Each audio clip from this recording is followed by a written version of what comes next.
Hi friends, welcome back to any info channel. ఇప్పుడు మనం అన్కూల్ 2017 short film explain చేసుకోబోతున్నాం. ఇది చాలా థ్రిల్లింగ్ అండ్ ఎక్సైటింగ్గా ఉంటుంది. ఎండింగ్ మాత్రం మిస్ అవ్వకండి ఫ్రెండ్స్. ఈ కథలోకి వెళ్తే 3 క్యారెక్టర్స్ ఉన్నాయి. హీరో నేమ్ వచ్చేసి విజయ్ వర్మ, రోబో నేమ్ అన్కుల్, విజయ్ వర్మ కొలిక్ రవి అన్నమాట. దీనిని డైరెక్ట్ చేసిన వారు సుజీ ఘోష్. ఇది ఒక మోరల్ స్టోరీ. మరి కథలోకి వెళ్దామా?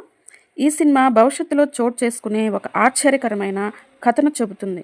విజయవర్మ అనే స్కూల్ టీచర్ తన పనిని చేయడానికి అన్కుల్ అనే రోబోట్ను కొనుగోలు చేస్తారు.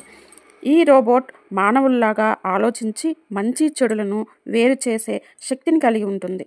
తరచుగా రోబోల పనుల వల్ల మనుషులు ఉద్యోగాలు కోల్పోతుంటారన్నమాట. చాలామంది రోబోలపై ద్వేషం పెంచుకుంటున్నారు.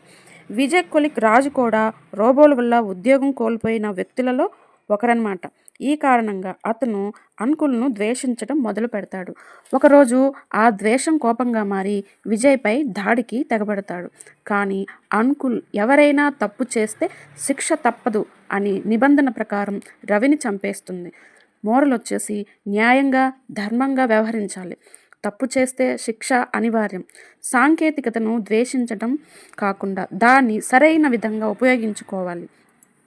టెక్నాలజీని మనం ఎడ్యుకేషన్ పర్పస్గా మంచి వాటి కోసం వాడుకోవాలి. ఈ వీడియో ఇంగ్లీష్లో కావాలంటే కామెంట్ పెట్టండి ఫ్రెండ్స్. బై. నెక్స్ట్ వీడియోలో కలుద్దాం.